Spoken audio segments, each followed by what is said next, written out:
Olá. Hi, Marcus. Hi, Brett. How are you? First time I speak with you kind of in person. Primeira vez que eu estou falando com você, né? Pessoalmente, um tipo de pessoalmente. Já trocamos vários e-mails. Um prazer te receber, Brett. Desculpa não ter te recebido antes. Estava terminando um seminário, mas seja muito bem-vindo ao Tiaços. Pessoal, boa Thank you for tarde. having me. Muito obrigada, muito obrigada por me convidar. Eu vou te apresentar com mais calma agora. Primeiro, eu queria agradecer a presença de vocês. Obrigado por estarem aqui novamente no Tiaços, né? A gente vai ter a alegria hoje de receber o Brett Alderman. Eu vou apresentar o Brett. Ah, Brett Alderman, ele é autor PhD em Psicologia Profunda, em 2013, pela Pacifica Graduate Institute, em Carpinteria, na Califórnia. Seu primeiro livro, Sintoma, Símbolo e o Outro da Linguagem, explora a virada linguística e o conceito de referência linguística a partir da perspectiva da psicologia profunda. Seu livro mais recente, Juventude Eterna e o Mito da Desconstrução, aborda a desconstrução tal como aparece nas obras de Jacques Derrida e Judith Butler, como a expressão de uma disposição arquetípica. Seus interesses recentes incluem possessão ideológica, desconstrução, gênero e interface entre a psicologia e a filosofia. Esse é o primeiro livro do Brett, Sintoma, Símbolo e o Outro da Linguagem, uma interpretação junguiana da virada linguística. Brett, livro de cabeceira, meu livro de cabeceira. Eu tive Oh, eu tive a alegria do Brett me mandar uma dedicatória desse livro. Eu escrevi para ele e ele me mandou pelo correio o livro. Eu fiquei muito feliz e é um livro que eu gosto muito, eu recomendo para todos os meus alunos, e por ele trazer um tema que é um tema muito ausente, é um tema muito pouco falado no mundo junguiano, que é a questão da linguagem, a questão da virada linguística, né? Onde é que os junguianos se situam nesse pós-estruturalismo 66, 68, Foucault, Derrida. Então, é um Susan Sontag, é um livro muito interessante e me chamou bastante atenção. E o novo livro do Brett, o mito, Juventude Eterna e o Mito da Desconstrução, aonde o Brett faz essa aposta hercúlea de tentar ler, através da psicologia junguiana, a desconstrução de Derrida e de Butler, de Judith Butler. É um ato de uma coragem hercúlea e de uma ousadia tremenda que muito me interessa. Brett, queria te agradecer por você ter thank vindo. you. Eu sou um leitor, realmente esse teu livro, para mim, é um livro de cabeceira, porque eu gosto muito do tema. Estou lendo esse, não terminei ainda, mas eu queria muito que o meu prazer em te ler pudesse ser compartilhado com a comunidade junguiana brasileira, entre os nossos, para que tanto o teu pensamento pudesse encontrar maior repercussão, maior difusão, como nós também pudéssemos ter acesso ao grau sofisticado que são as tuas ideias. Obrigado, seja bem-vindo.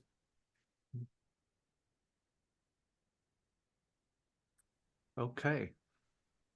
Well, first, Ok, bom, em primeiro lugar, eu gostaria de agradecer, Marcos, por me convidar para falar, né, aqui nesse encontro de comemoração dos 150 encontros do Tiasos. Quando eu olho para os palestrantes que estão na lista dos que participaram do teatro, eu fico muito honrado, como Wolfgang Gigerich, Robert Romanich, Susan Rowland, Murray Stein, Mary Watkins, Ed Casey, Stanton Marlin. Muitas dessas pessoas foram meus professores no Pacifica Graduate Institute e eu aprendi muito com todos eles. Então, hoje eu vou falar sobre o meu livro mais recente, né, Juventude Eterna e o Mito da Desconstrução, uma leitura arquetípica de Jacques Derrida e Judith Butler. O livro, ele é o resultado de uma obsessão contínua minha, uma obsessão que também encontrou expressão no meu primeiro livro, Sintoma, Símbolo e o Outro da Linguagem, uma interpretação junguiana da virada linguística. Mas antes de começar, eu gostaria de apresentar um pouco da história pessoal da minha obsessão e dos livros que, a partir dessa obsessão, nasceram. Então, no final da década de 80 e início da década de 90, enquanto eu estava estudando ainda na universidade, era um aluno de graduação, eu li textos de pessoas como Martin Heidegger, Friedrich Nietzsche, Michel Foucault, Jacques Derrida, Richard Rorty e muitos outros. Então, eu fui exposto aos pensadores que hoje nós chamamos de pós-modernos, bem como aos escritores que inspiraram. Tais pensadores continuam a ter uma influência profunda nas ciências sociais e nas humanidades, mesmo depois de todos esses anos. E eu argumentaria que eles têm, até hoje, uma influência muito grande na cultura popular, mais do que nós poderíamos imaginar, embora talvez sejam menos lidos do que a sua influência efetivamente sugere. Muitas vezes, quando eu era um jovem de 20 e poucos anos, eu ficava maravilhado com o gênio e o virtuosismo intelectual desses pensadores. Me sentia também intimidado pela complexidade e sofisticação do pensamento. E me perguntava se eu teria inteligência para compreender os argumentos que eles apresentavam. Também ficava, às vezes, um pouco perturbado. Algo não caía bem para mim. Meu instinto me dizia que havia algo, especialmente em escritores como Foucault, em que eu simplesmente não confiava. Enquanto meu intelecto se maravilhava com o trabalho deles, a minha intuição recuava diante de tudo aquilo. Eu os admirava, mas não confiava muito neles. Eu me perguntava se seriam apenas sofistas, isto é, pessoas que raciocinam com argumentos inteligentes, mas falhos. Mas eu era muito jovem e muito intimidado para fazer uma afirmação tão ousada. Fiquei incomodado com a tendência geral desses escritores de minar qualquer sentido de natureza humana transhistórica e transcultural. Eu não confiava na crítica deles aos universais filosóficos. Pareceu-me que, ao enfatizar a cultura, a linguagem e a história, tinham perdido completamente de vista o que partilhamos como seres humanos. Isto é, um ponto em comum que, na minha opinião, transcende as nossas diferenças culturais, linguísticas e históricas. Ficava também perturbado pela maneira como eles minavam não tanto verdades particulares, mas a própria ideia de verdade. Ficava desconfiado do que me parecia uma forma extrema de relativismo e até de niilismo. Mas eu era jovem, e quem era eu para criticar tais luminares intelectuais que eram tão respeitados pelos meus pares? Muitos anos depois, no Pacific Graduate Institute, um dos meus professores, Aaron Kipnis, deu à turma um conselho. Ele disse: sigam o próprio afeto. Onde quer que vocês sintam uma emoção forte, há algo sobre o que escrever. Pensei nisso e, depois de todos esses anos, os mesmos autores, Foucault, Derrida e Rorty, continuaram a me irritar. Eles ainda me irritavam. Então, eu decidi escrever sobre eles. O que escrevi se tornou minha dissertação e, mais tarde, meu primeiro livro.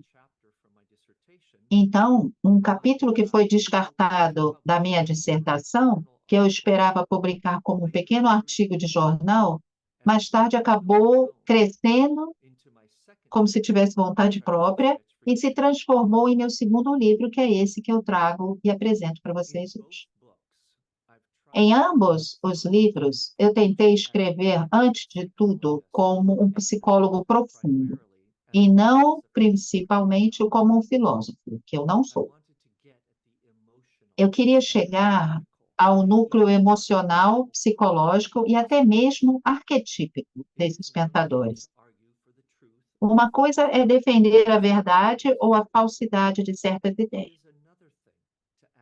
Mas é outra coisa perguntar qual é a base psicológica dessas ideias. O que motiva essas ideias? O que elas dizem sobre a psique humana? De quem são essas ideias? O que a minha intuição e imaginação têm a dizer sobre essas ideias? O que o meu corpo diz? Ao fazer tais perguntas, nós podemos, nas palavras de James Hillman, remover a discussão das ideias do domínio do pensamento para o domínio da psique. Foi isso que tentei fazer com a minha escrita. Outra forma de transferir as ideias do intelecto para o domínio da psique é através do que Jung chamou de amplificação. A amplificação é um método central no trabalho de Jung. Na verdade, constituiu um componente fundamental da sua abordagem hermenêutica básica. Em sua essência, a amplificação é a busca de paralelos que podem ser encontrados no mito, na literatura, na cultura, nos contos de fada, na poesia, nos sonhos, nos sintomas. Paralelos que podem ser encontrados também na lógica associativa do intérprete, em sua imaginação. É através desta procura de formas paralelas e semelhanças que muitas vezes chegamos ao que Jung poderia considerar como sendo o arquétipo subjacente em ação num sonho, num complexo, numa obra de arte. Em outras palavras, chegamos a alguma dinâmica ou padrão essencial que pertence a todos nós, como seres humanos, quer vivamos nos Estados Unidos, no Brasil, na China, na África ou em qualquer outro lugar. No meu livro mais recente, foi através da amplificação e das perguntas que o psicólogo profundo poderia fazer que eu interpretei a desconstrução, tal como se encontra nas obras de Jacques Derrida e Judith Butler. No livro, eu pego ideias filosóficas e encontro os seus correlatos na mitologia. Mas antes de dar alguns exemplos de como eu uso a amplificação no meu trabalho, talvez devesse esclarecer do que eu estou falando quando digo a palavra desconstrução. O termo desconstrução evoca diferentes definições e associações em cada um de nós. Para alguns, é um desmantelamento cuidadoso de um argumento, de uma ideia ou de uma narrativa que nos torna conscientes de todos os seus preconceitos e tendências latentes. É um meio de desmitologizar um texto para revelar suas falsidades e suas suposições injustificadas. É um estilo intelectual e atualmente muito popular.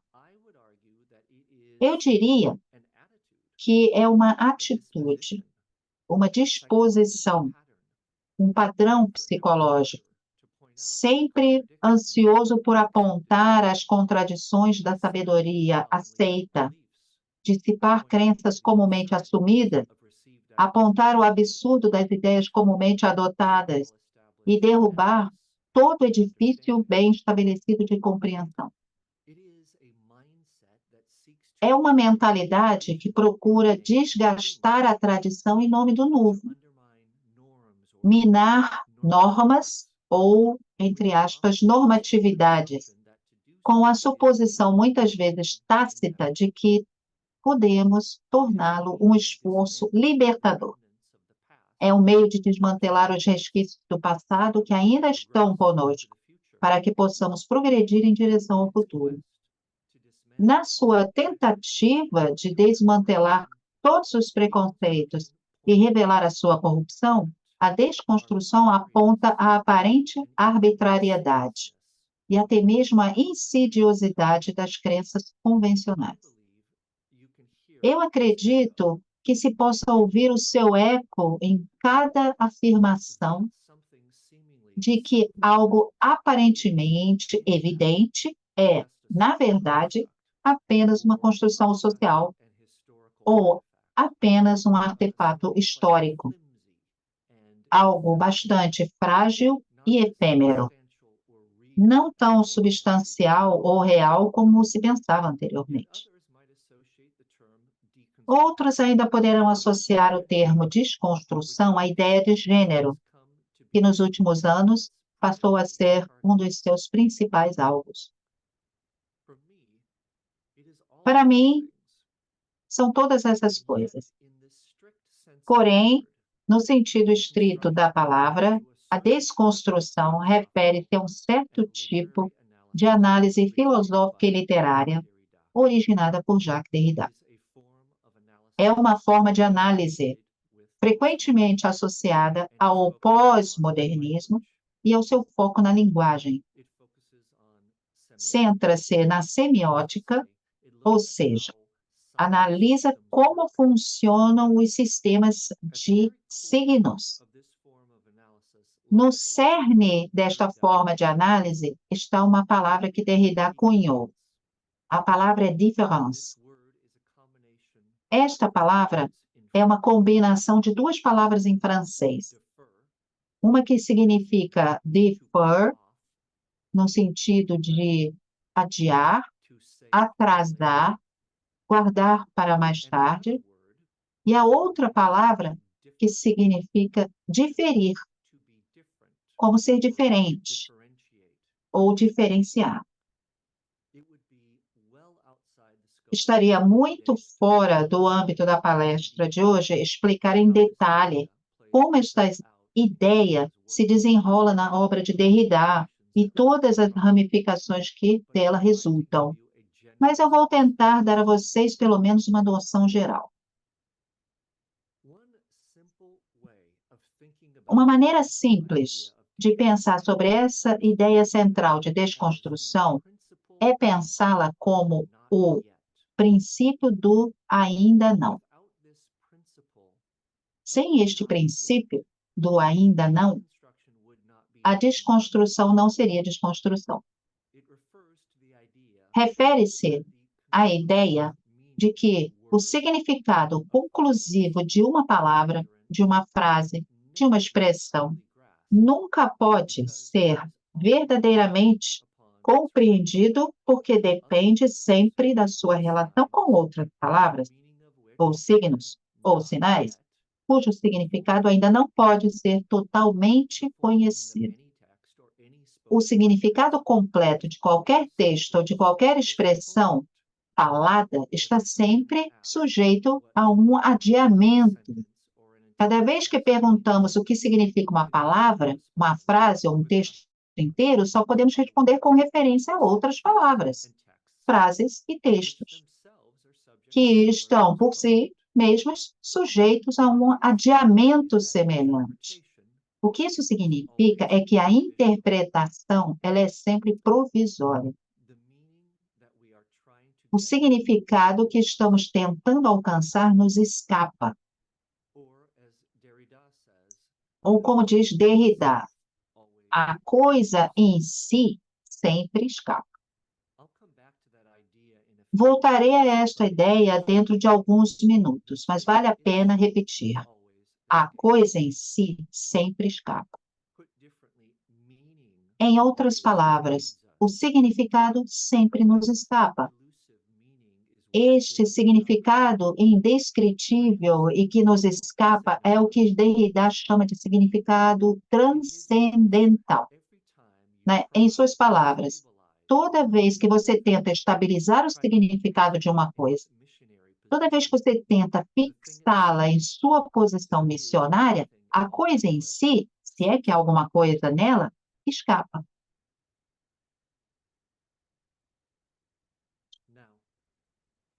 Agora, a questão é, o que isso tem a ver com o tema da eterna juventude? E quem ou o que é a eterna juventude? Os jungianos usam esse termo e o termo puer aeternus para se referir a duas coisas diferentes. Por um lado, refere-se a figuras encontradas no mito e na literatura. Por outro lado, também pode se referir a indivíduos da vida real que apresentam semelhanças com essas figuras míticas e literárias. No mito, a juventude eterna refere-se a jovens que não envelhecem, como a antiga figura de Ícaro, na tradição grega, ou a figura mais moderna de Peter Pan. Ou morrem jovens, como Ícaro, ou permanecem jovens para sempre, como Peter Pan. Por não envelhecerem, eles são figuras de desenvolvimento interrompido. Às vezes, os jungianos se referem a uma pessoa real como um tipo de juventude eterna, que é uma pessoa que também sofre de uma forma de desenvolvimento interrompido. São pessoas que não amadurecem, permanecem adolescentes, bem depois da adolescência ter passado. Eles se apegam a atitudes apropriadas a um estágio anterior de desenvolvimento, muito depois desse estágio já ter passado. Então, o que a différence, a ideia central de desconstrução, tem a ver com esta figura? James Hillman, no seu livro Senex e Puer, fala de uma forma particular de eros, ou desejo, que os antigos gregos chamavam de pothos, que Hillman descreve como o anseio pelo inatingível, pelo incompreensível, pelo não atingível, por uma idealização que acompanha todo amor e que está sempre além da captura. Pothos, uma das muitas manifestações possíveis de Eros, na mitologia grega, personifica uma forma particular de desejo. O desejo pelo que está ausente. Platão fala disso na sua obra Crátilo, e também pode ser encontrado na Odisseia de Homero. Na verdade, todas as Odisseias estão imbuídas dessa ideia. Como traço persistente da tradição grega, presente na Ilíada, na viagem dionisíaca pelo Hades, em busca de Eurípides, e no sonho também de Alexandre, de conquista de terras distantes, está a relação entre o pothos e a sua satisfação, que constitui um dos aspectos mais modelares e fundamentais da narrativa grega. O mais importante para a minha discussão de hoje é também, segundo James Hillman, o anseio insaciável que caracteriza a eterna juventude, ou puer aeternus. Imaginado através da figura mítica da eterna juventude, eu acredito que a différence, o princípio do ainda não de Derrida, é uma manifestação desse anseio voraz, mas não correspondido da eterna juventude.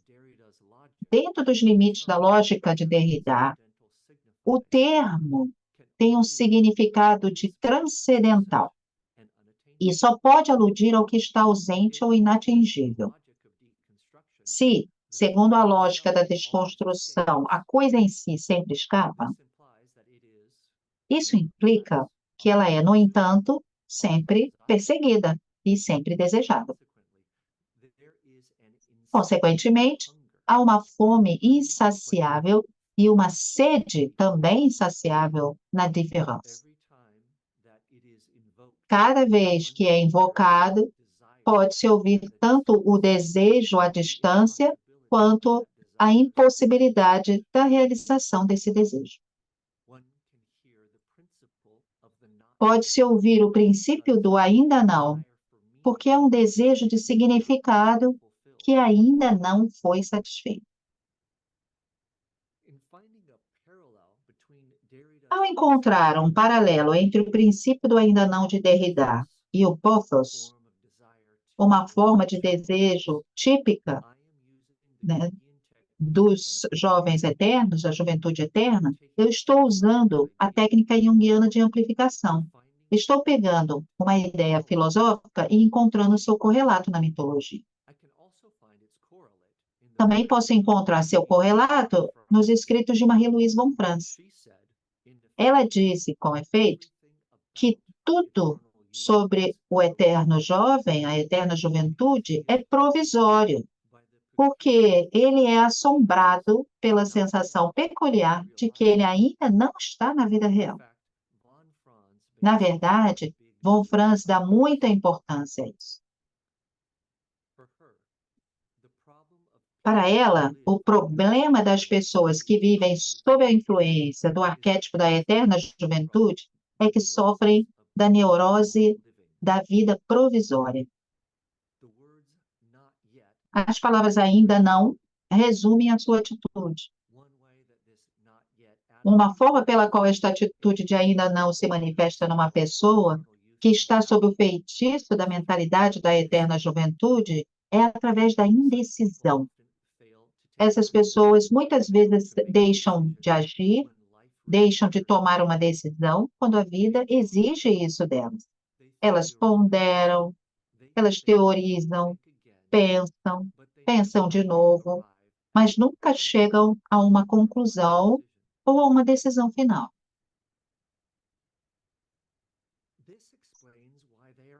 Isso explica porque muitas vezes são pessoas obsessivamente intelectuais. Von Franz escreve em seu livro O Problema do Puer Eternos que tal pessoa, muitas vezes, tem uma espécie de pseudofilosofia, o tipo errado de intelectualismo induzido pelo complexo materno. Os jovens eternos abordam a ameaça do feminino arquetípico tentando despotenciá-la através do pensamento abstrato e da fantasia. Embora o jovem eterno possa estar emocionalmente tocado, ele rapidamente se afasta e paira ironicamente acima da emoção, olhando-a à distância. Na sua fuga para o intelectualismo, ele se recusa a sofrer a vida. Embora seja movido pelo palpite, né, de que existe um conhecimento que só pode ser alcançado através do sofrimento ou da vivência, e não através de estudos intelectuais, ele apenas flerta com tal conhecimento. Ele quer explorar um mundo sem se comprometer com ele, ou sofrer as consequências de sua exploração.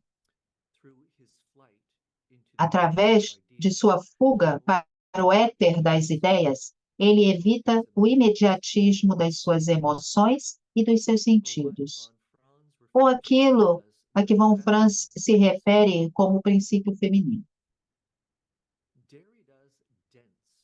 Os argumentos densos e difíceis de Derrida poderiam facilmente enquadrar-se na descrição de von Franz do pseudo-intelectualismo da eterna juventude. Sua sintaxe é desconcertante, cheia de frases entre parênteses, qualificações e orações subordinadas, apartes autorreflexivos, alusões eruditas e aparentemente supérfluas, trocadilhos literários, duplos sentidos, inúmeras inovações gráficas e lexicais, além de um formidável vocabulário baseado em uma profunda reserva de associações semânticas e etimológicas. Tudo isso contribui muito para impressionar e confundir o leitor, mas pouco contribui, na minha opinião, para justificar afirmações filosóficas. Tais descrições da eterna juventude revelam uma notável semelhança com vários aspectos do pensamento de Derrida e também com vários aspectos do pensamento de Judith Butler, aos quais voltaremos em breve.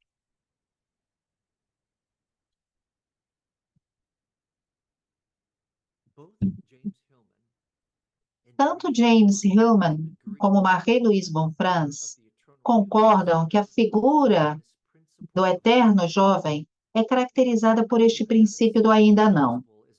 Dado que um princípio semelhante funciona na desconstrução, é razoável perguntar se esta semelhança sugere que tanto a eterna juventude como a desconstrução surgem do mesmo padrão arquetípico. Carl Jung disse que, abre aspas,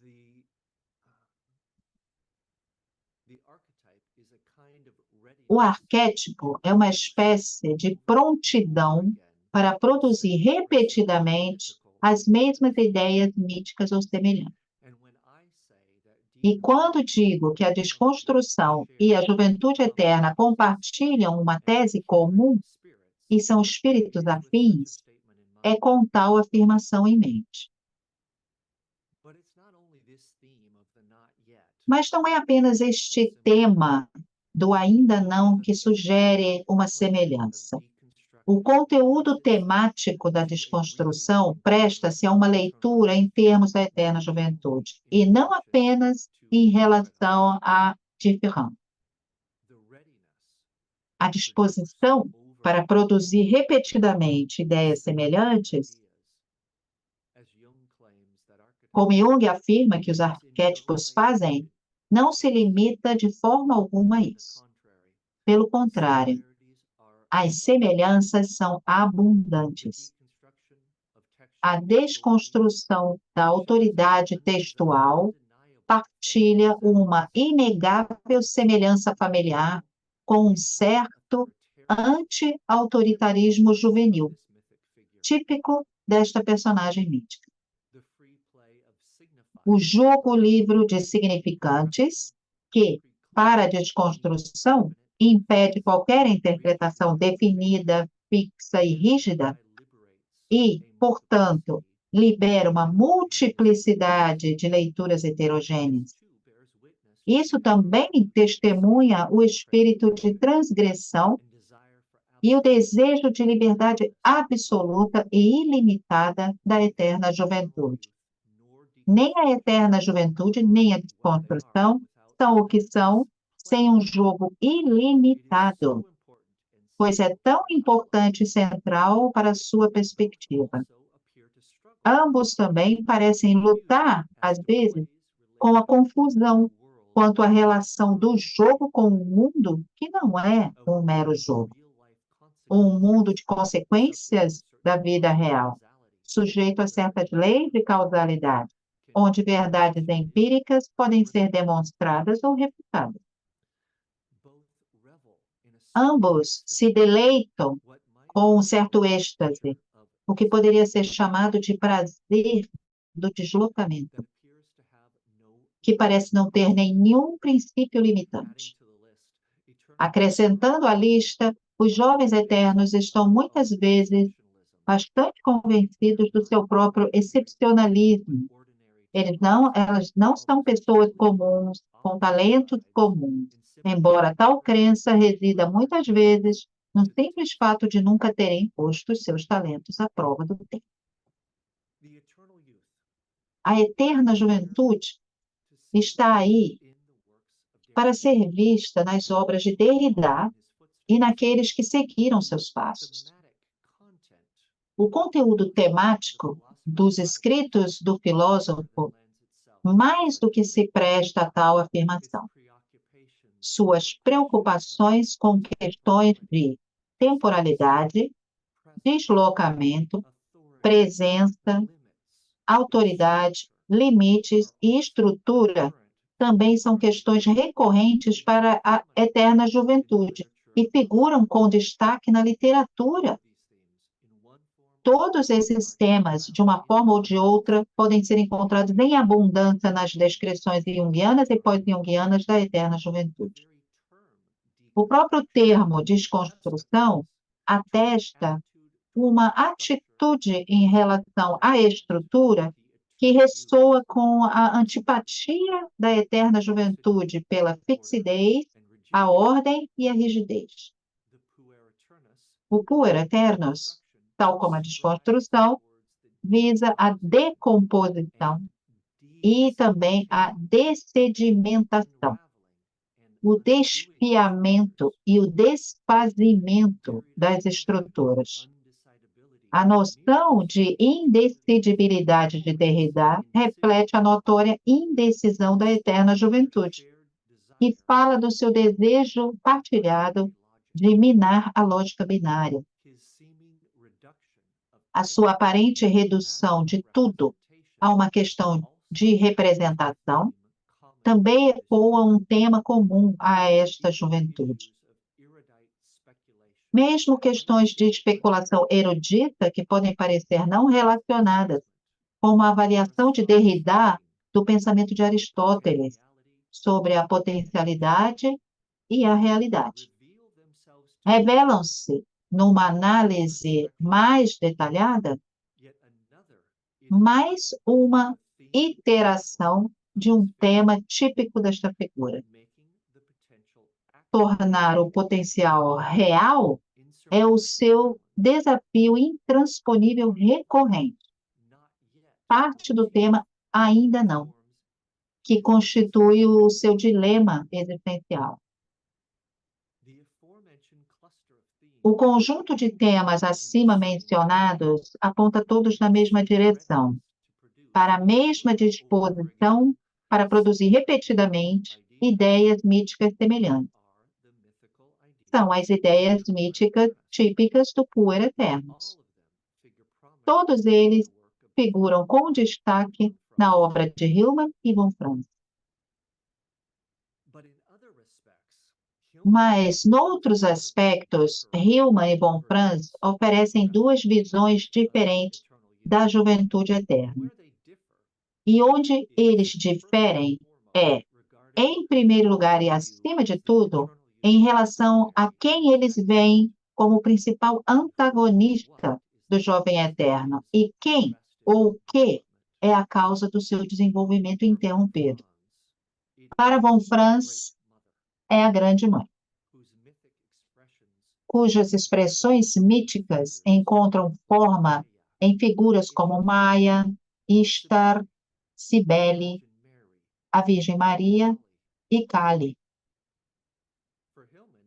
Já para Hillman, é o Sênex, ou o que também chamo de pai temporal. Este é o patriarca idoso, cujas formas míticas são, entre outras, a de Yahweh, Cronos, Dédalo, Saturno e Zeus. Von Franz enfatiza um conflito entre a mãe primordial e o jovem. Hillman enfatiza um conflito entre o jovem eterno com o pai temporal. Essas duas figuras estão no centro da problemática da eterna juventude e estão também no centro da desconstrução. As duas interpretações do antagonismo fundamental da eterna juventude, uma com a mãe primordial e outra com o pai temporal, não conflitam tanto quanto pode parecer. São apenas dois aspectos de um complexo psicológico que é, por definição, complexo. Essas duas figuras míticas, às quais a eterna juventude é mais frequentemente associada, representam dois polos do pensamento junguiano e pós-junguiano em relação ao puer eternos. Eles também representam dimensões pré- e pós-edipianas desse complexo. Na leitura de Hillman, a eterna juventude é, abre aspas, aquela estrutura de consciência e padrão de comportamento que recusa e luta com o Senex, isto é, com o tempo, com o trabalho, ordem, limites, aprendizagem, história, continuidade, sobrevivência e resistência. Esta personificação dos temas da limitação, da lei, da lógica, é o arquétipo que o eterno jovem descarta por sua própria conta e risco. Sua dimensão temporal talvez seja mais claramente resumida em Cronos, pai de Zeus, cruel canibal de sua própria descendência. Ele é a personificação da progressão implacável de momentos que eventualmente nos consome, a todos, de quem derivamos as palavras cronológico, crônico, cronologia. Esta é a imagem arquetípica do problema da eterna juventude com o tempo e a autoridade. Ou talvez mais precisamente, é uma manifestação dela, um exemplar de uma consciência Senex mais geral, que é, abre aspas, particularmente temporal, estruturando a sua visão em termos de crônica. Consequentemente, o deslocamento no tempo da eterna juventude, seu eterno ainda não, e a dificuldade com a simples presença no aqui e no agora, correspondem todos, miticamente falando, a um conflito com o Senex, o conflito com o pai temporal. Quando uma pessoa tem uma mentalidade de eterna juventude, nada é dado e tudo pode ser transformado. Todos os limites podem ser superados e as condições podem ser alteradas através da reaprendizagem. Isto é contrário à atitude de limites fatídicos estabelecidos por traços de caráter do Senex. Estamos dentro de uma mentalidade Senex quando preferimos o antigo e o testado ao novo, e a novidade, o otimismo da ingenuidade versus o pessimismo da experiência, excesso versus moderação, velocidade versus lentidão, heterodoxia versus ortodoxia. Todas essas oposições podem ser facilmente pensadas em termos de atitudes puer ou Senex, que podem se manifestar nos modos físico, social, linguístico, estético e espiritual, de acordo com Hillman. São atitudes que se encontram no eterno antagonismo entre os apelos à liberdade e à revolta, por um lado, e a insistência na lei e na ordem, por outro. Eles podem ser encontrados também no desejo de romper com a tradição ou de cumpri-la, bem como nas preferências por caprichos ou consistência. Por outro lado, caos ou ordem, improvisação ou estrutura, começos ou fins, igualitarismo ou hierarquia.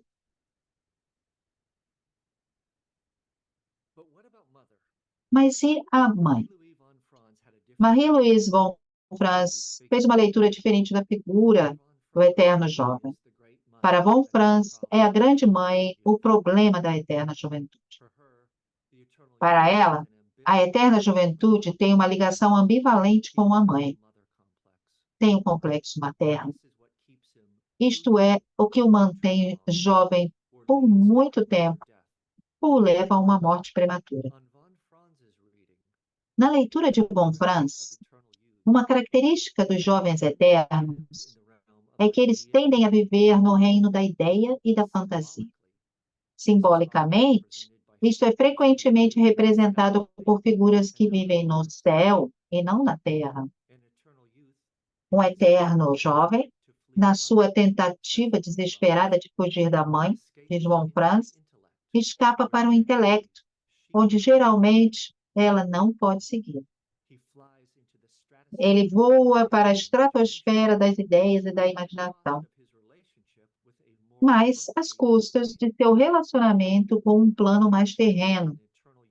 Uma forma que um jovem eterno muitas vezes assume é a de um, abre aspas, intelectual que se separa do imediatismo da experiência de vida através de suas teorias intelectuais. Fecha aspas. Não creio que seja exagero descrever alguém como Jacques Derrida e outros que seguiram a sua linha de pensamento de uma maneira semelhante. Os escritos desconstrutivos são muitas vezes excessivamente pedantes, abstratos e complexos, mas de uma forma que, na minha opinião, os separa da experiência da vida real. Eles também tendem a se isolar do mundo material. Esta última afirmação leva-me a um elemento chave na minha leitura da desconstrução através das lentes oferecidas por von Franz. É a relação peculiar que a desconstrução tem com a própria matéria. Penso que é mais do que mera coincidência que ambos os termos mãe, matter, e mãe, né, matéria, derivem da mesma palavra em latim mater. E esta derivação pode ser rastreada até a família de línguas indo-europeias, que inclui o hindi, bem como muitas outras línguas em toda a Europa e Ásia. Existe uma correlação generalizada entre as palavras para mãe e as palavras para matéria, na maioria das línguas que pertencem à família indo-europeia. Existe uma profunda relação etimológica entre as noções de mãe e matéria, o que sugere que existe também uma profunda relação psicológica entre as duas ideias. Não se pode dizer que esta relação exista apenas em algumas culturas diferentes. É provavelmente uma associação universal. Por alguma razão, mãe e matéria estão profundamente entrelaçadas na psique humana. O que quero sugerir aqui, e que também expus com mais detalhes no meu livro, é que a relação ambivalente da desconstrução com o mundo material reflete uma ambivalência em relação à mãe. Acho que a desconstrução tem problemas maternos. Dito isso, eu gostaria de apresentar outra pensadora que é uma desconstrucionista no sentido amplo da palavra. Essa pensadora é Judith Butler. Muitos associam Butler com a Michel Foucault, mas uma leitura mais profunda de sua obra mostra a clara influência de Derrida.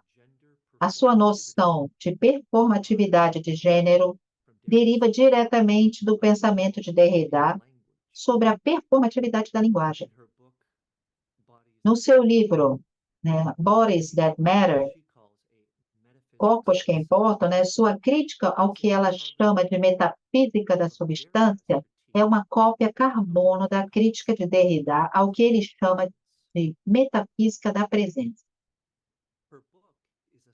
O livro é uma tentativa sustentada de minar suposições de longa data sobre a matéria e o corpo humano, especialmente o corpo sexuado como um objeto material. Butler é uma escritora notoriamente difícil. Seus argumentos são complicados, algumas vezes equívocos, vagos, e muitas vezes funcionam por meio de questões provocativas, que permanecem sem resposta, embora sirvam ao propósito de criar dúvidas. Dito isto, o seu argumento é mais ou menos assim: o corpo humano, o corpo material, está tão entrelaçado com qualquer descrição dele que não podemos considerar o corpo como sendo um dado incontestável. Nunca conseguimos diferenciar claramente os corpos humanos dos discursos, dos sistemas de linguagem que os descrevem. Os corpos não existem antes da linguagem, por mais estranho que isso possa parecer. Ela chega ao ponto de afirmar que o sexo, abre aspas, não se qualifica como uma facticidade anatômica pré-discursiva. Em outras palavras, o sexo não é um fato da anatomia humana que existe antes ou independente de qualquer linguagem que possa descrevê-lo. Este é o legado da desconstrução, que sempre afirma, explícita ou implicitamente, que a linguagem vem em primeiro lugar e todo o resto é secundário. Ou talvez para Butler seja mais correto dizer que é uma questão um tanto aberta o que vem primeiro. E ela explora essa abertura ao máximo. Desconsiderar desta forma a realidade material dos corpos sexuados é também uma expressão do que Hillman descreve como a antipatia da eterna juventude pelas binariedades. Numa passagem com um tom mais evocativo de Foucault e com a sua obscuridade e pomposidade que a caracterizam, ela afirma que o sexo biológico, abre aspas, não é um simples fato ou condição estática de um corpo, mas um processo pelo qual as normas reguladoras materializam o sexo e alcançam esse objetivo, essa materialização, através de uma reiteração forçada destas normas. Este curioso processo chamado materialização, que de alguma forma cria o sexo difórmico ou a sua ilusão, um processo que Butler descreve detalhadamente, mas sem uma clareza real, permite eliminar qualquer sentido de matéria, ou de corpo material, como o conhecemos. E eu diria que nesse ataque à matéria, ela revela um problema com a mãe, visto que essas duas palavras parecem tão inextricavelmente relacionadas. Rejeitar o sexo desta forma permite que Butler introduza uma ideia-chave que tomou conta da imaginação coletiva. A ideia é esta: gênero é uma performance, e nada mais que uma performance. Despojado de seu traje acadêmico e afirmado com o máximo de economia, pode-se dizer que, para Butler, gênero é o que você finge ser, e fingir torna as coisas reais. Assim como J.M. Barrie disse sobre Peter Pan, que, abre aspas, para ele, o faz de conta e a verdade eram exatamente a mesma coisa. Também se poderiam dizer destas palavras de Butler. Tanto Peter Pan quanto Butler compartilham a mesma tese. Fingir torna as coisas reais. Na Terra do Nunca, Peter Pan até engorda literalmente ao comer uma comida imaginária. Para von Franz, esta confusão entre os mundos real e imaginário é um resultado do complexo materno. Com tais pensamentos em mente, Não é surpresa que no reino da Terra do Nunca haja a grande ambivalência em relação à questão das mães. Peter Pan, na verdade, todos os garotos perdidos dos quais ele é o líder anseiam por mães e negam que precisam dela. Acho que Butler tem uma ambivalência igualmente grande em relação à questão da matéria. Ela aceita e nega a realidade do corpo material. Ela nega a realidade material do sexo, embora primeiro o use para definir o gênero, apenas para depois usar o gênero para negar o sexo, ou algo parecido. É tudo meio confuso. Talvez seja esse o ponto. O que tentei fazer hoje foi dar pelo menos alguma noção da forma como se poderia atender ao apelo de James Hillman para remover a discussão das ideias do domínio do pensamento para o domínio da psique. Dito de outra forma, eu tentei tratar as ideias filosóficas de uma forma que não seja meramente filosófica, mas antes baseada nas percepções da psicologia profunda e do mito. Proceder dessa forma é importante, porque nos permite devolver as ideias ao seu terreno psicológico e arquetípico. Então, o conteúdo sintomático e simbólico pode ser envolvido, porque a sua origem mais plenamente humana foi reconhecida. As ideias abstratas não são mais vistas apenas como meramente ideias abstratas. Em vez disso, pode-se ver atrás das ideias, por trás dos argumentos conflitantes e das contradições lógicas.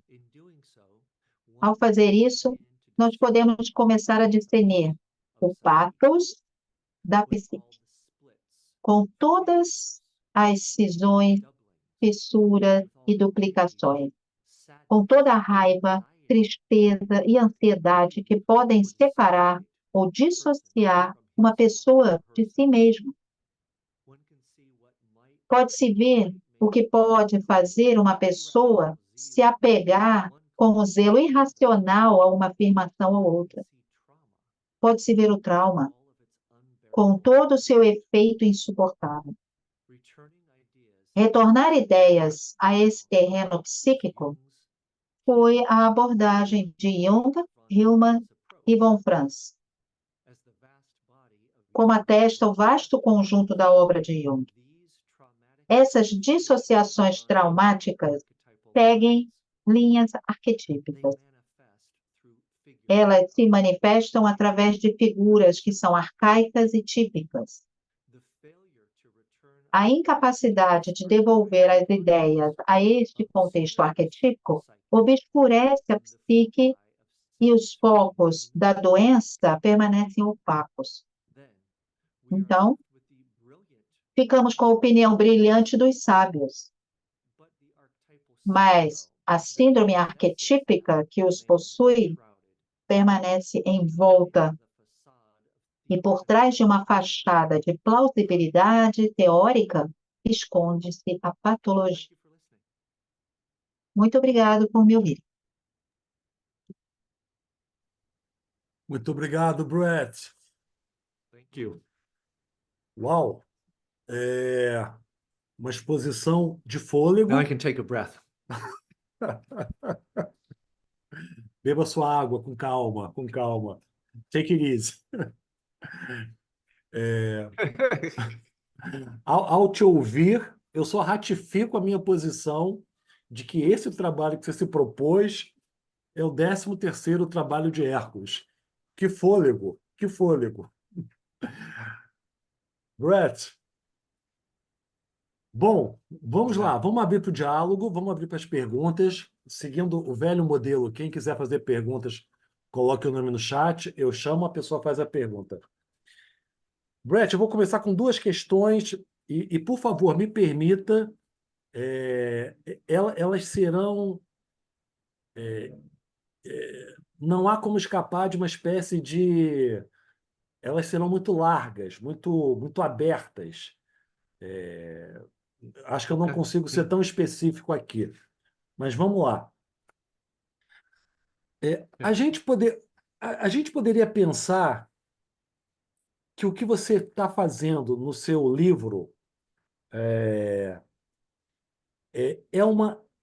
um exercício de remitologização de ideias filosóficas. Ou seja, é um pouco semelhante ao que você falou no final. Essa remitologização seria trazer de volta esses sistemas filosóficos a um cosmos arquetípico. E indo um pouco mais, você citou bastante o James Hillman, que é uma figura bastante orientadora do nosso trabalho aqui no Teatro. E a gente poderia dizer que é um exercício também de olhar, de ver através, como o Hillman diz, seeing through, ver através da desconstrução. É um exercício de ver através a própria desconstrução. A gente poderia chamar, num primeiro momento, esse teu trabalho como esse exercício?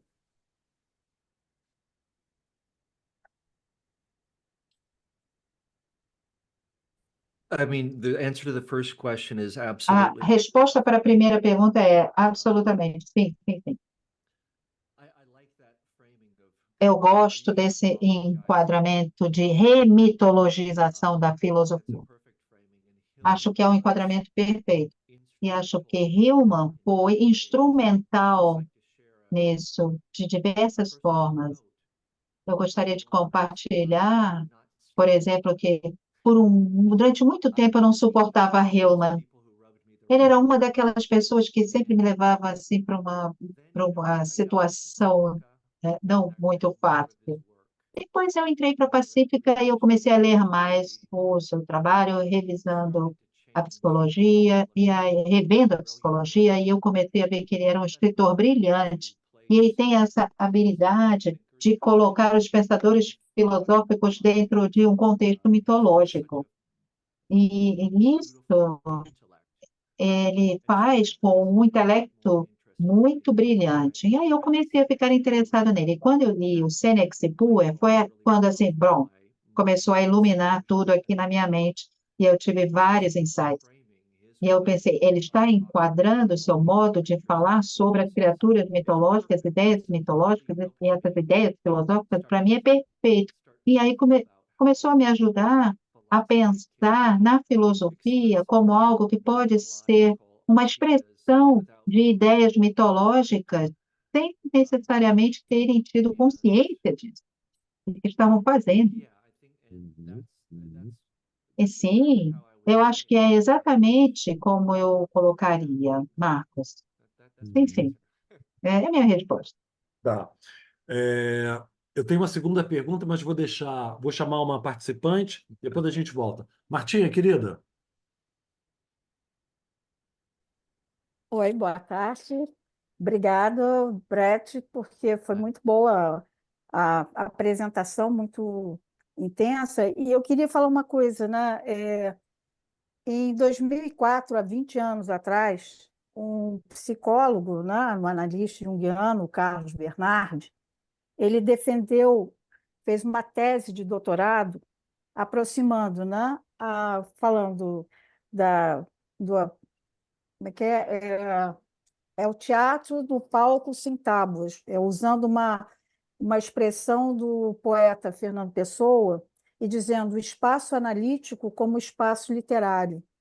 E ele usou, para essa tese, ele usou, né, o Carl Jung, né, o Hillman, o Derrida e o Levinas, né? E ele falou, né, assim, que a aproximação, né, do Derrida no sentido, né, da literatura ser uma estranha instituição que permite dizer tudo de qualquer maneira, e ele aproximou como espaço analítico, né? E eu achei isso muito interessante, e até mesmo pela criação, né, dos personagens, das imagens, né, tanto na literatura quanto na imaginação, na análise, né? E eu achei muito interessante, né, quando você falou do Puer, no sentido da desconstrução, e pensando isso dentro do espaço analítico, né? Como essa desconstrução é importante, como essa figura Puer, nesse sentido, né? De evitar interpretações já fechadas, né? E que a desconstrução sempre abre para uma relação, né? Como você falou. E aí queria saber assim, se dentro desse espaço analítico, né? Essa desconstrução, esse Puer eternos, né? Num movimento, entre aspas, aqui, né? Positivo, de não deixar já trazer conceitos já interpretações muito fechadas. Então, era isso.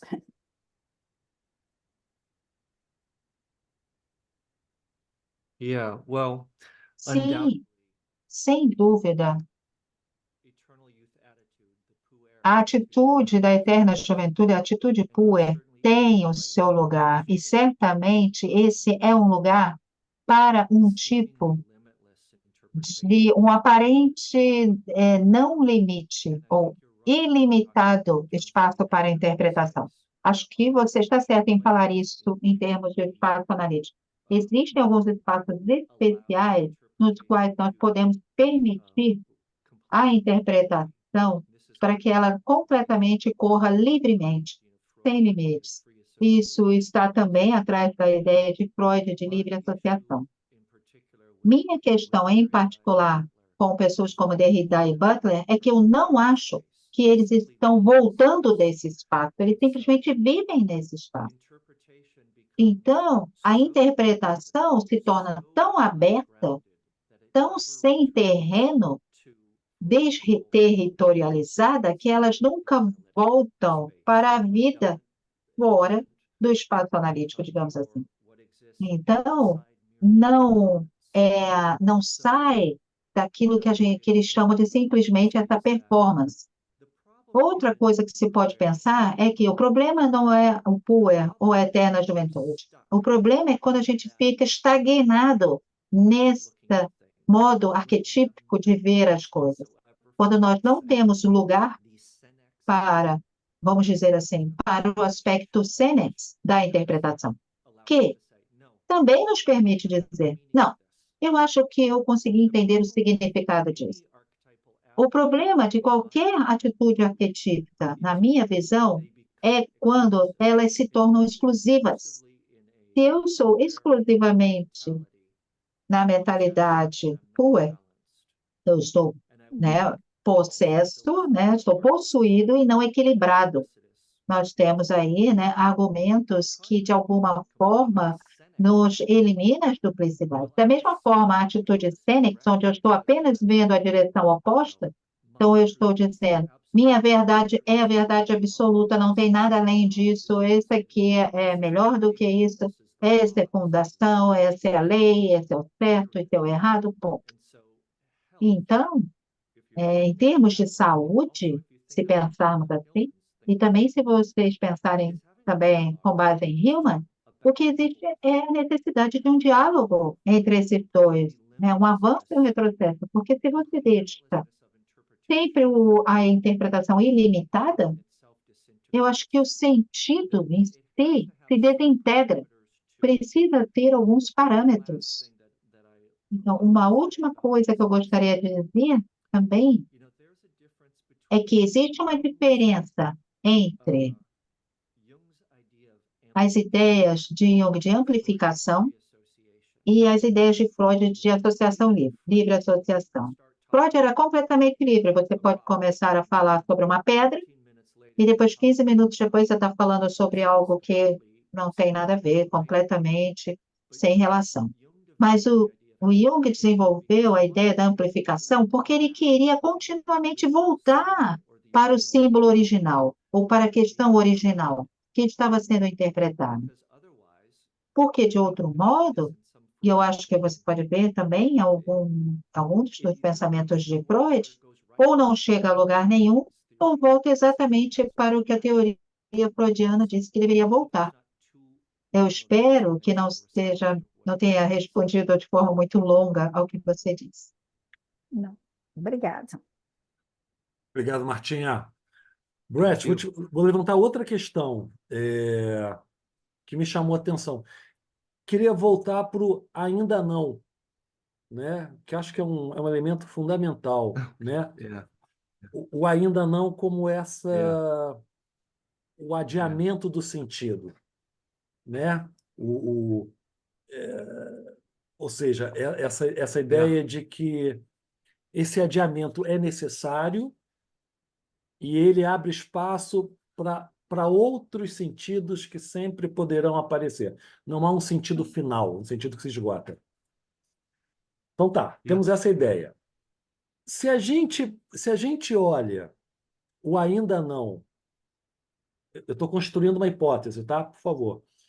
Se a gente olha o ainda não pela perspectiva da von Franz, do Puer, a gente poderia chamar esse ainda não quase como um sintoma, uma dificuldade do Puer de realizar, pousar na Terra, descer da atmosfera e Yeah. colocar os pés no chão. Se a gente vai pelo viés do Hillman, Yeah. esse ainda não, ele pode ser a própria possibilidade de polissemia da imagem. O Puer como um movimento de abertura incessante e infindável de produção de imagens. Ou seja, Yeah. você acha que as duas leituras são possíveis? Pensar o ainda não como sintomático pela via do Puer, pela von Franz, e pensar o ainda não como algo que favorece a criação de sentidos, mais numa perspectiva Yeah. quase Yeah. da relação do Puer com as imagens. Yeah. Yeah. Definitely. Sim, sim, definitivamente. Quando você fala que algo é arquetípico, eu acho que você está dizendo que esse algo é necessário, é adaptativo, né? Que você não pode negar. Isso é algo, tem algo disso no ainda não que é necessário. E eu sempre penso nisso. Tem exatamente um lugar saudável para o puer, para a ingenuidade, para dizer eu não sei de tudo, minhas interpretações não são finais, eu estou aberto, eu posso vir essa polissemia de imagens. Então, Hillman era realmente forte nisso, porque Hillman era muito mais positivo e em muitos casos, tendo as suas visões puer.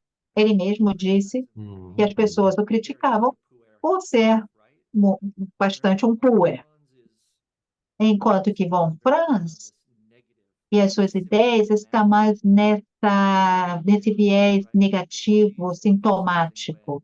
Ela enfatiza que quando ainda não é um sintoma de algo que não está indo bem.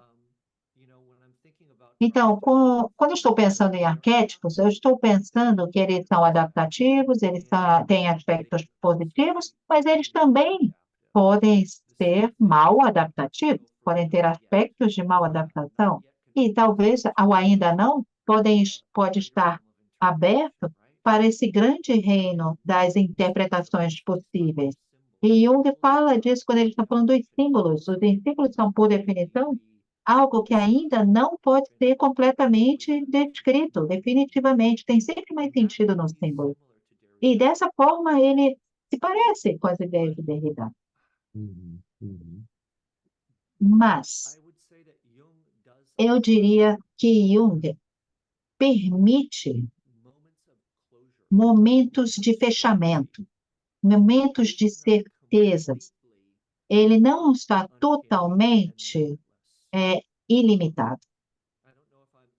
Não sei se eu estou saindo um pouco da sua pergunta, mas eu acho que é importante voltar a essa ideia de ter um aspecto positivo e negativo. Positivo para o ainda não e negativo para o ainda não. Eu realmente foquei aqui no aspecto negativo, porque eu acho que tanto Derrida quanto Butler, eles são tão possuídos por essa atitude que eles não podem ver nada fora disso, fora dela. Eles são possuídos por uma questão singular do arquétipo, que não permite a eles ver a perspectiva da grande mãe, do Sênex, ou qualquer outra figura arquetípica que possa estar envolvida.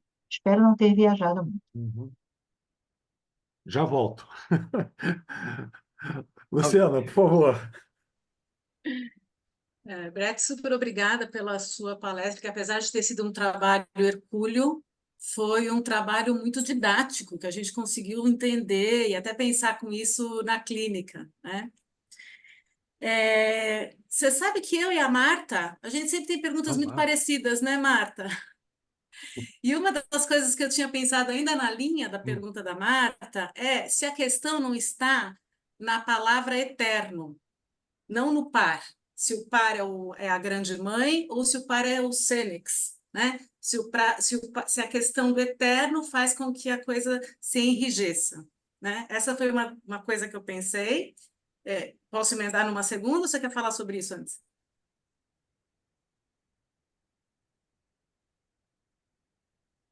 Vou emendar na segunda. A segunda coisa que eu queria trazer é duas frasezinhas que você trouxe. Uma que é tornar o potencial real e a outra é fingir tornar as coisas reais. Como é que a gente pode dialogar entre essas duas frases no manejo clínico com os pacientes? Para que não se fique nem muito literal e nem muito metafórico de um sentido fora da realidade.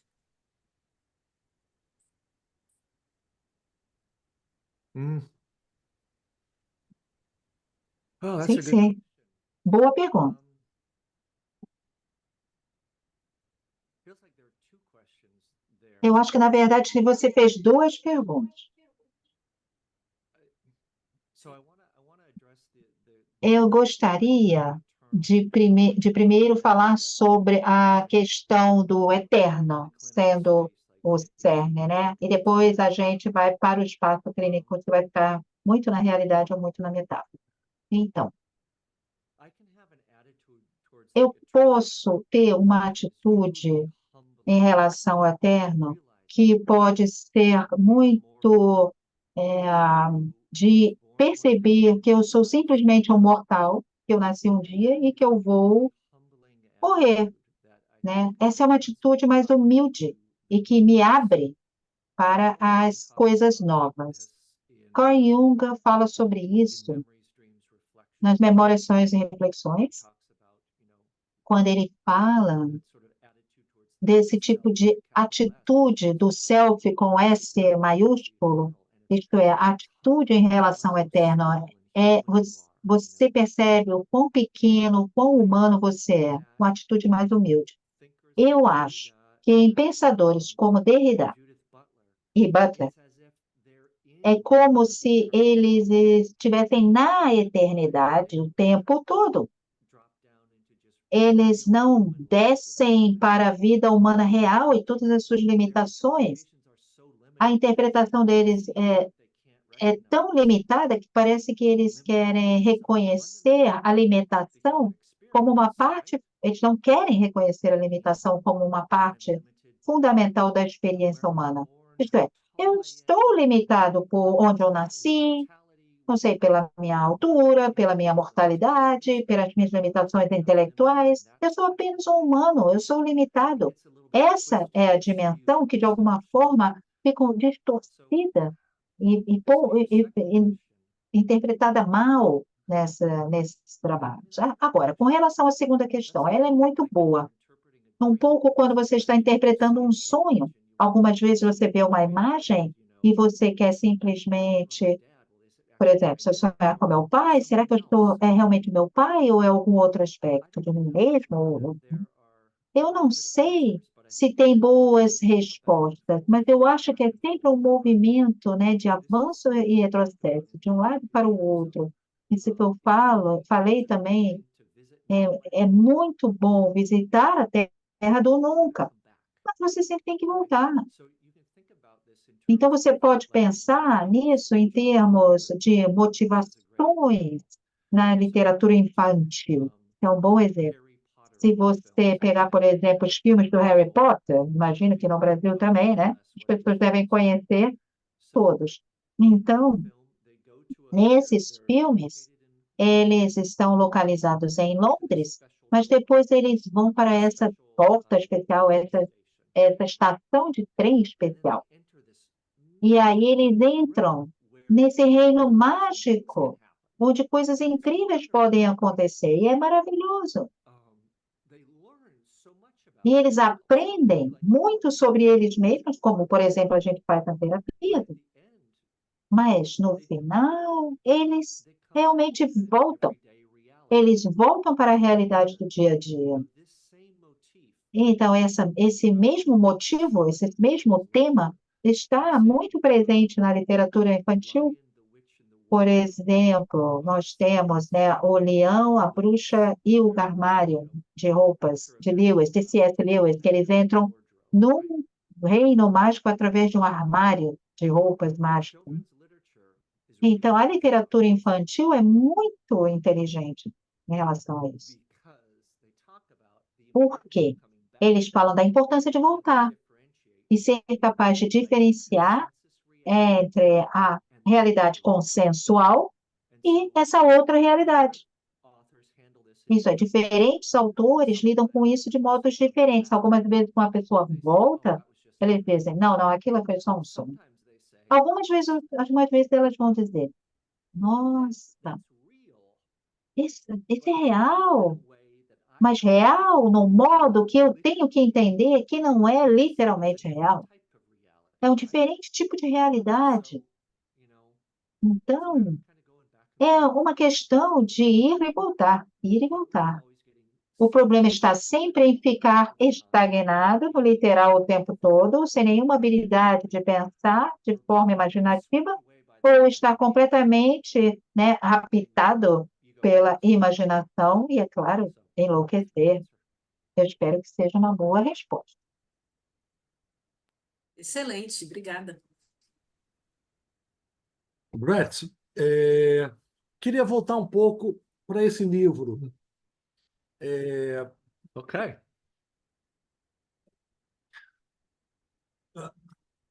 Aonde estava o movimento junguiano na década de 60 ou no final da década de 60, quando a virada linguística aconteceu? Onde estávamos nós? Yeah. That's a good question. Essa é uma boa pergunta. I'm not sure. Eu não tenho certeza. Eu acho que nós podemos definitivamente sentir, perceber nos escritos daquela época uma mudança semelhante. Uma mudança, por exemplo, Hillman faz parte disso. Uma mudança para uma maior relatividade, um pensamento descentrado, começando a ver nisso ver Jung como um produto do seu tempo, na sua cultura em particular, o quanto do pensamento de Jung pode estar ali colocado, né, a partir da língua que ele fala especificamente, escreve, mas eu acho que em muitos modos não esteve tão presente. Eu tenho uma ideia de que os junguianos estavam fazendo alguma outra coisa naquela época. E eu sei que um pouco mais tarde nós tivemos Paul Kruger, né, abordou a virada linguística em detalhes. Eu gosto muito do trabalho dele. Eu, pessoalmente, sempre senti que muitos junguianos, de alguma forma, são tomados por muito desse pensamento da linguagem, mas sem olhar para isso criticamente. Acho que essa pode ser a minha percepção, mas eu acho que os junguianos nunca se engajaram completamente com essa literatura. Nós temos um escritor, que é Hockey, que escreveu um livro sobre o pós-modernismo junguiano e ele aborda essa questão. Mas eu não sei se foi uma resposta suficiente. Não, eu acho que Eu sim. sempre senti, Não, eu sempre senti que os junguianos, de alguma forma, se sentiram forçados a entrar nessa perspectiva pós-modernista que não se adequa completamente a ele. De alguma forma, se adequa, porque tem algumas semelhanças. Mas eu não acho que eles abordaram verdadeiramente a virada linguística. eu concordo contigo, né?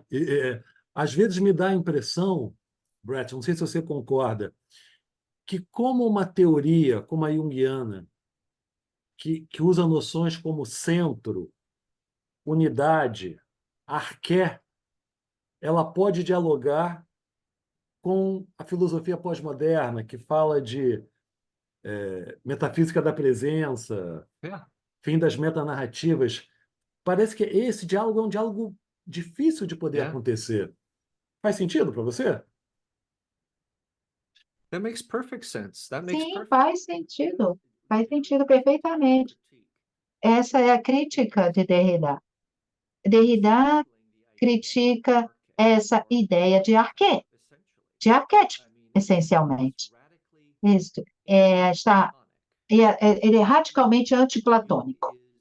E Jung, ele pega emprestado muitas ideias de Platão, essas ideias, por exemplo, dos tipos. Então, é claro que tem alguns estranhamentos, né, em muitos modos, né, entre Derrida e as ideias de Jung.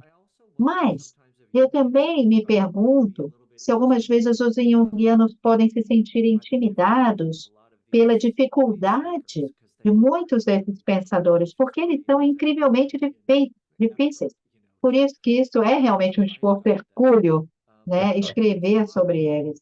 Mas eu acho que você pegou o ponto. Eu acho que está completamente certo. A última coisa que eu posso dizer é por isso que eu tive um prazer particular em descrever Derrida como o manifestando um arquétipo, porque ele acha que ele é contra os arquétipos, mas na verdade ele está performando um arquétipo sem saber. E eu acho que essa é a dinâmica psicológica que eu tenho certeza que muitos de vocês são familiares. Uma pessoa é radicalmente contra algo e inconscientemente eles estão performando esse algo, atuando esse algo. Perfeito, perfeito. Obrigado. Andrezão, meu querido, bom te ver aqui. Vamos lá? Estou aqui.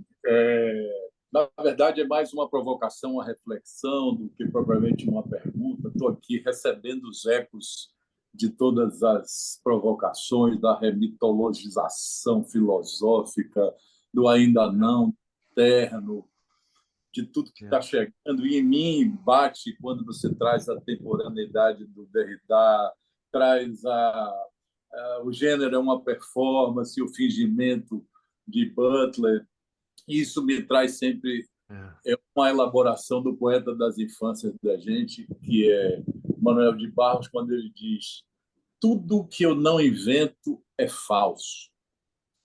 Isso me bate com um processo de desconstrução sempre. Eu olho sempre para essa frase e me traz essa relação entre o processo de resistência e persistência.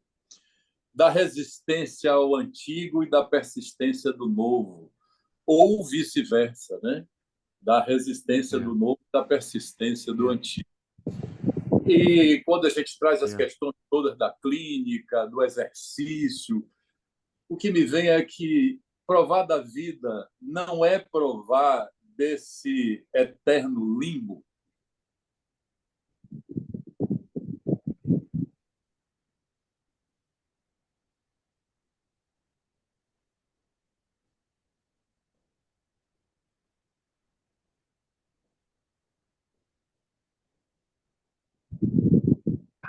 I lost you at the last part. There's the last few. Yeah.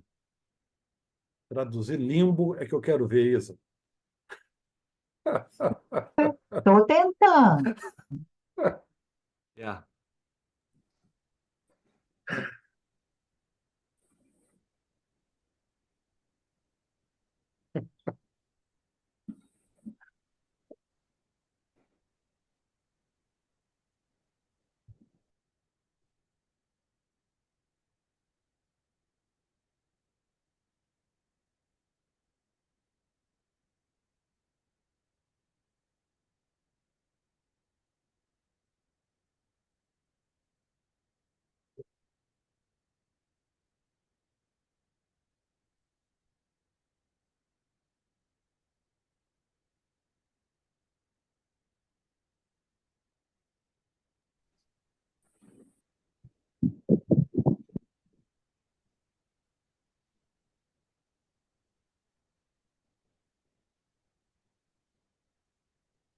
Um, I think so, but I'm not sure. Eu acho que eu entendi, mas eu não tenho certeza. Eu vou tentar explicar mais um pouquinho.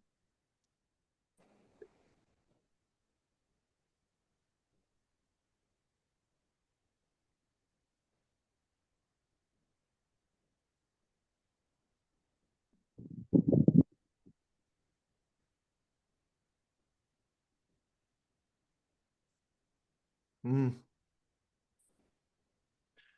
Yeah, I'm still not sure if I'm really Eu ainda não tenho certeza se realmente eu entendi a pergunta, it makes me want to just kind of return mas isso me to faz querer being voltar possessed of à ideia de point ser of the other. possuído de You know, um it's like ponto ou outro, por um ponto ou outro, in a sense, I mean, no in this sentido scene, de estar here vivendo and now, I have to be in aqui time, e agora, eu preciso estar no tempo and at the same time, if I e, lose ao this mesmo eternal tempo, dimension, se eu perder essa then dimensão do eterno, then I'm not at all present in the moment. depois eu não estou de forma alguma presente no momento. Tem sempre uma ida e uma volta. Mas eu não fiquei feliz com a minha resposta, porque eu acho que eu perdi ali o fio da sua questão. No início estava fazendo sentido para mim, mas aí no final realmente eu acho que eu me perdi. Se quiser, você pode refazer, André. E eu tento, com outras palavras, eu tento. A questão está na relação entre o que é a imagem do tudo que eu não invento é falso, que me traz a desconstrução e me leva a essa imagem do processo entre resistência e persistência, sempre da resistência ao antigo e da persistência do novo, ou vice-versa. E o sentimento é que provar da vida não é estar nessa eterna zona entre uma coisa e outra, para tirar o limbo aí do. Mm. Yeah, yeah, yeah, yeah.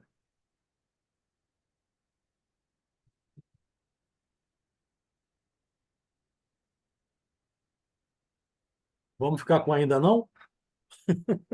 Not yet. What I think you're describing to me Eu acho que o que você está descrevendo para mim Hillman soa parecido com o que Hillman fala, well, this isn't exactly what he's saying, mas eu acho que não é exatamente o que ele fala. Mas ele fala de um equilíbrio entre a atitude do eterno jovem que quer progredir e colocar, né, de alguma forma, a sombra no passado e o pai temporal, a atitude Senex, quer se apegar a isso. E você está falando como se nós tivéssemos um lugar, né, que estaria entre essas duas polaridades, e se eu compreendi corretamente, que, na visão de Hillman, seria um bom lugar para estar. É isso? Foi isso que você falou? Eu estou respondendo de uma forma um pouco melhor, André? Sim, eu estou falando exatamente desse momento. Marco trouxe, eu ainda não, né? Também, de alguma forma. Okay. Obrigado. Obrigado, Tem uma André. pergunta aqui, tem uma pergunta aqui no chat da Tereza, acho que eu vou lê-la. Pode ser? Isa? É da Tereza, então, a pergunta. Ela fala: em relação ao Peter Pan, levanto hipótese que pode haver uma relação com aspectos do arquétipo, com aspectos do arquétipo materno dos arquétipos materno e paternos. James Barrie também escreve que Peter Pan não quer crescer para não ter que fazer barba, trabalhar todos os dias, ter um chefe e quer ficar sempre na fase da infância Yeah. ao redor dos 7 anos. Você poderia colocar algo sobre essa hipótese? Yeah. Obrigada. Yeah. Sim, In my copy of Peter Pan, na minha cópia do Peter Pan, que é uma versão belíssima, né, que é do aniversário de 100 anos da história, o editor aborda justamente esse conflito, o conflito com o Sênex, com o pai. Então, Peter Pan tem ambos, né, essa ambivalência em relação ao Fênix, especialmente na figura do Capitão Gancho.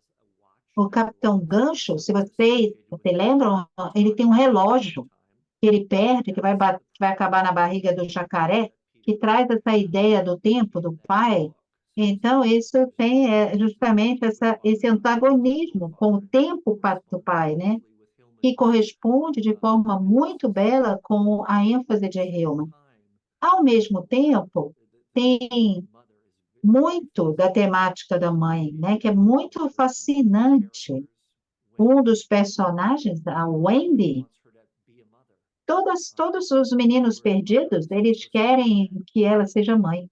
Quer dizer, a palavra mãe, os garotos perdidos parecem não entender o significado, mas ao mesmo tempo eles querem ter.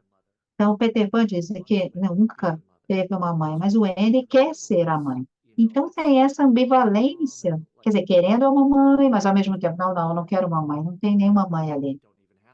Eu nem tive uma mãe, mas tem também o antagonismo com o Sênex na história de Peter Pan. Quer dizer, é realmente um conto que ilustra ambas as questões de forma muito bonita. Obrigada. Brett, vamos para as duas últimas perguntas, pode ser? Duas últimas. Tudo bem? Oh, yeah, absolutely. Então vamos lá. Sim, Camila, sim, certamente. obrigado pela espontaneidade, Camila. Olá, pessoal. Boa tarde. Agradecer, Tiago, Luciana, Marcos, Isa, pelo espaço totalmente democrático que o Tiago é realmente, né? E, claro, agradecer ao professor Brett por vir dialogar aqui com a gente, né? Brett, talvez eu vá te implicar um pouco mais, né? Na verdade, eu gostaria de escutar como essa Okay. tua escrita, né, a tua pesquisa, se vincula com o teu próprio processo, né? Com o teu processo pessoal, ou se a gente quiser falar junguianamente, né, com o teu processo de individuação.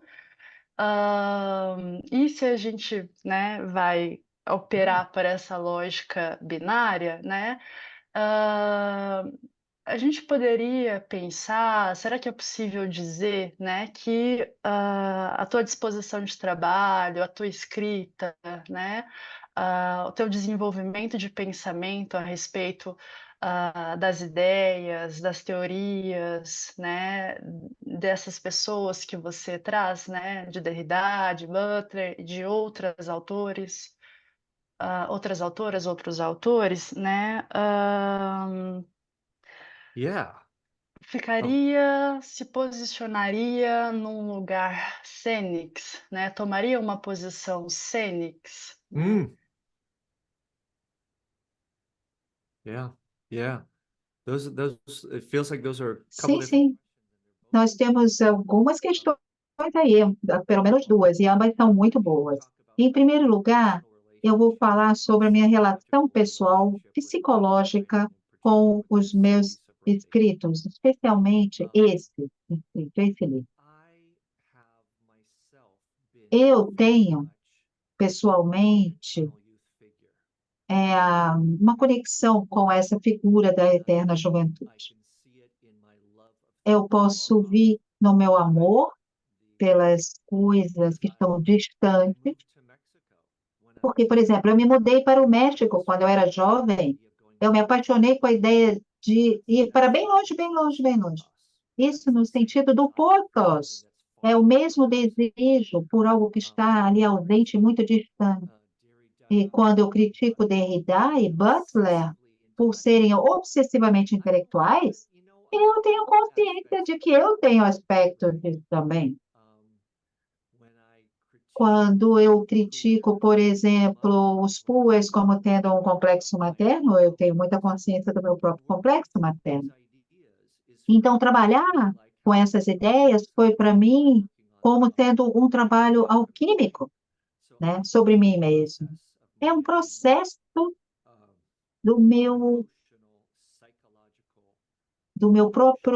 da minha própria evolução emocional e psicológica. Eu acho que nós tivemos no início da discussão, quando eu estava falando sobre o meu intelecto falando uma coisa e a minha intuição e as minhas emoções dizendo outra coisa, e eu me sinto então intimidado por essas grandes figuras cênicas, esses intelectuais muito poderosos. Então, tudo isso faz parte do meu processo de trabalho com os meus próprios complexos, diria assim. E sim, se eu tivesse que dizer qual é a disposição a partir da qual eu estou trabalhando ao criticar Derrida e Butler, eu posso dizer que sim, tem muita energia de Senex ali. Eu sou muito crítico da eterna juventude em focar, e foco talvez muito no aspecto negativo. E eu acho que parte disso é uma compensação para o meu próprio processo, né? Que é passar de uma polaridade para outra, com a esperança de que eu esteja fazendo isso de um modo consciente o suficiente para que eu não seja meramente apenas refletindo a minha patologia pessoal, não tendo nenhuma relação com aquilo com o qual eu estou apontando, mas eu estou abraçando uma atitude Senex, sim, de alguma forma. A última coisa que eu gostaria de adicionar,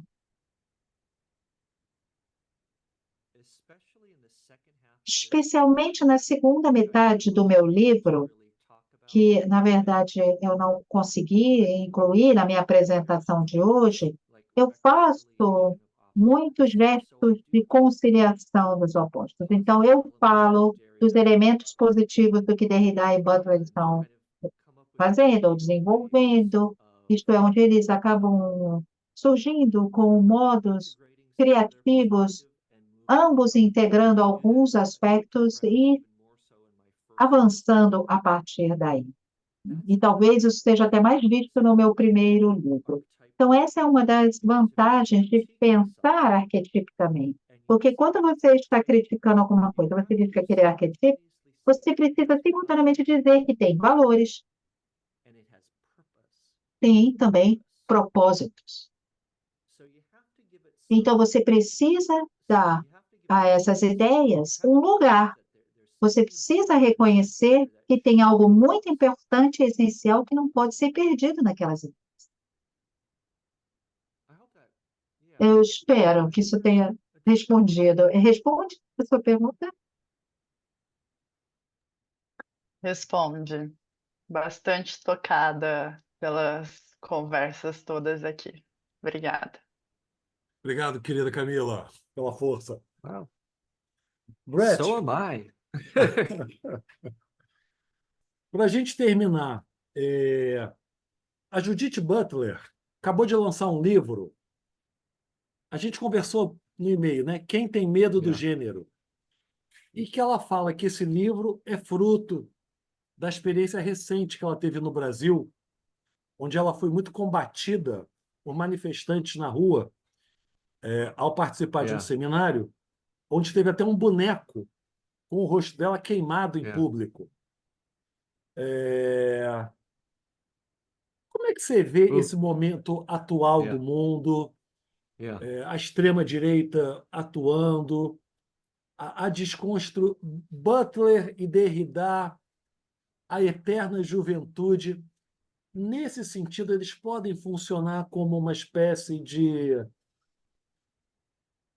eu não diria antídoto, mas como resistência a esse momento tão duro, pesado politicamente, de pouca liberdade, de muita vigilância, de uma extrema-direita, o Trump quase de volta ao governo, à presidência dos Estados Unidos. Como é que você avalia Yeah. o mundo atualmente?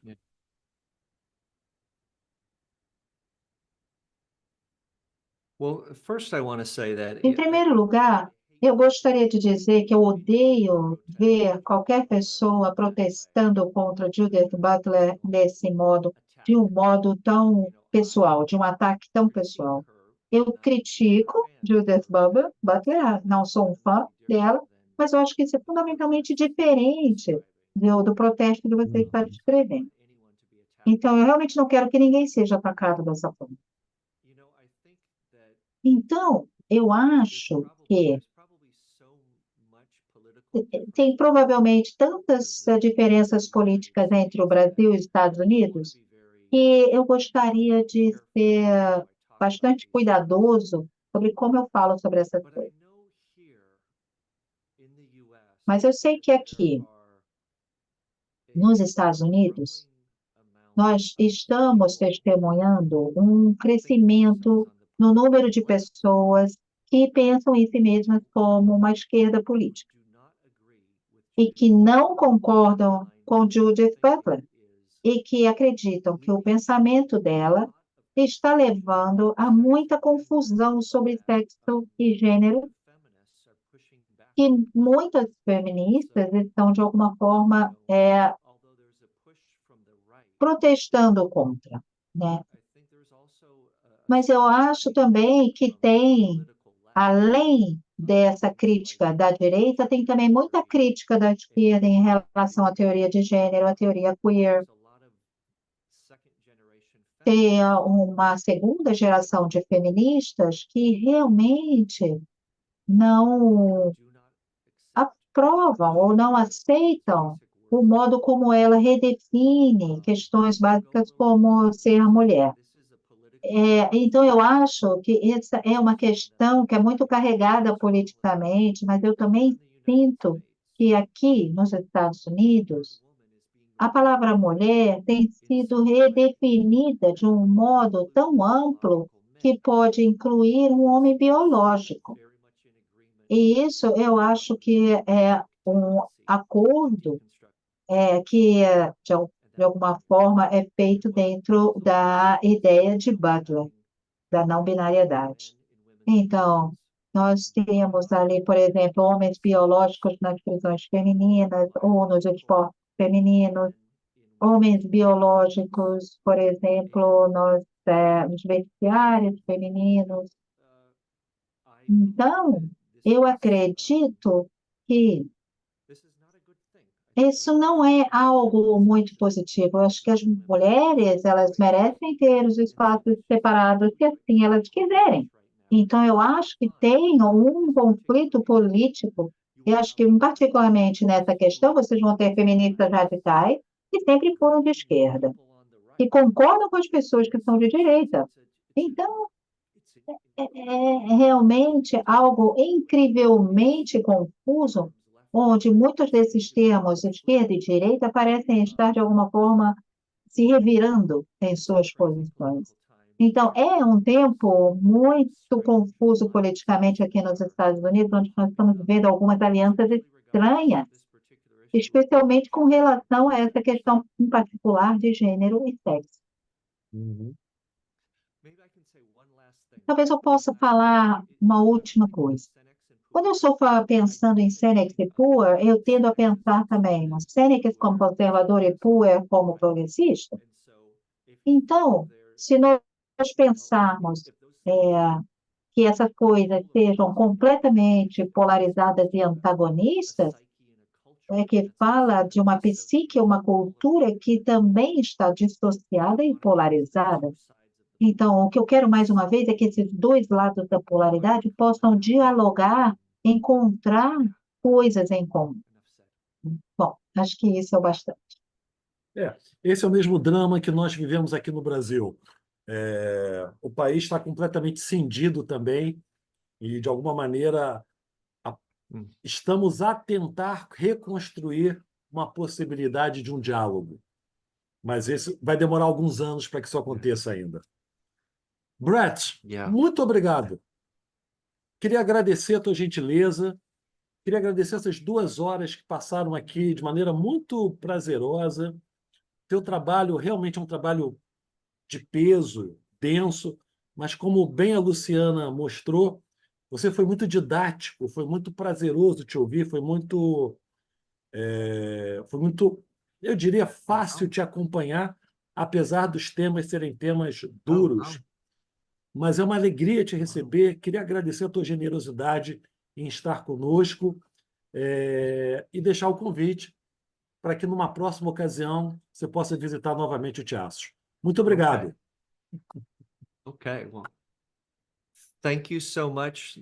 Muito obrigado. Isso realmente aquece meu coração e eu fico feliz que os participantes aqui vão levar alguma coisa dessa apresentação. Eu gostaria de falar em português, mas eu realmente não consigo. Só vou dizer muito, muito obrigada. Pessoal, obrigado pela presença, foi ótimo, espero que vocês tenham gostado. Muitas ideias para a gente poder pensar, muitas imagens, muitas perspectivas. Temos que andar ali no limbo, né, Andrezão? Para a gente tentar encontrar um sentido. Fiquem convidados para o próximo encontro do Teatros, tá bom? Quando é que é, Lu? Sexta-feira, né? Dia 10.